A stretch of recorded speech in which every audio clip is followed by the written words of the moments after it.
കേരളത്തിലെ കേരകർഷകരാണെന്നും കീടങ്ങളുടെ ശല്യം മൂലം കൃഷി നഷ്ടത്തിലാണെന്നും പറഞ്ഞാണ് ഞങ്ങൾ കമ്പത്തെ തെങ്ങിൻ തോപ്പുകളിലെത്തിയത്. ഇവിടങ്ങളിൽ മുഴുവൻ തെങ്ങുകൾക്കും ചുവട്ടിൽ തുളയിട്ടിരിക്കുന്നു.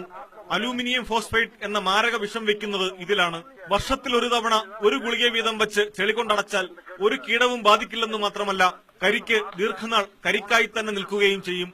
വെള്ളത്തിന് സ്വാദ് വർദ്ധിക്കുമെന്നും പറയപ്പെടുന്നു.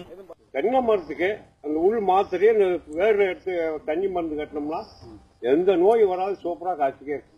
நல்லா ஒரு அரை மணி நேரம் கழிச்சு அப்படி நின்று காது விட்டு கேட்டீங்கன்னா அந்த மரத்துக்குள்ள மாத்திரை வேலை செய்ய முட்டு முட்டு முட்டு முட்டு கேட்கும். நம்ம கண்டு அப்படியே ஏறும் உள்ள மாதிரி கீட்டா குறுத்து வரைக்கும் ஓடி போகும்.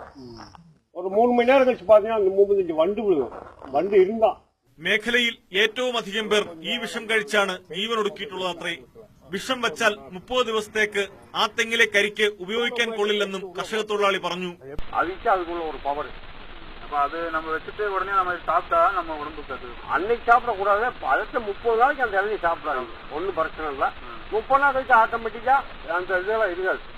அப்புறம் பாருங்க 1-2 பிஞ்சு கூட உழுறாது. എന്നാൽ പലപ്പോഴും ഇത് കണക്കിലെടുക്കാതെ നല്ല വില ലഭിക്കുമ്പോൾ കരിക്ക് വിൽപ്പന നടത്തുകയാണ് ചെയ്യുക. ശബരിമല സീസൺ കാലത്തും മറ്റും കേരളത്തിലേക്ക് ഏറ്റവുമധികം കരിക്കെത്തുക കമ്പം മേഖലയിൽ നിന്നാണ്. വേരുകൾ കീടനാശിനിയിൽ വെച്ചും ഇവിടെ തെങ്ങിന് വിഷപ്രയോഗം നടത്തുന്നുണ്ട്. പ്രദേശവാസിയായ ഒരാളുടെ സഹായത്തോടെ ഞങ്ങൾക്ക് വളരെ വേഗം അലൂമിനിയം ഫോസ്ഫൈഡ് വാങ്ങാനും കഴിഞ്ഞു. 5 ഗുളികകളടങ്ങിയ പാക്കറ്റിന് 100 രൂപയാണ് വില. കമ്പംമെട്ട് ചെക്ക് പോസ്റ്റിൽ യാതൊരു പരിശോധനയും കൂടാതെ ഇത്തരം വസ്തുക്കൾ കേരളത്തിലെത്തിക്കാം. സംസ്ഥാനത്തെ ചില കേരകർഷകരും കീടശല്യത്തിന് അലൂമിനിയം ഫോസ്ഫൈഡ് ഉപയോഗിച്ചു തുടങ്ങിയിട്ടുണ്ട്. നിശബ്ദനായ കൊലയാളി എന്നാണ് അലൂമിനിയം ഫോസ്ഫൈഡിന്റെ വിളിപ്പേര് എന്നത് പലർക്കും അറിയില്ലെന്ന് മാത്രം. ക്യാമറാമാൻ അരുൺ പാലോടിനൊപ്പം പ്രദീപ് സി നെടുമൺ, ന്യൂസ് 18.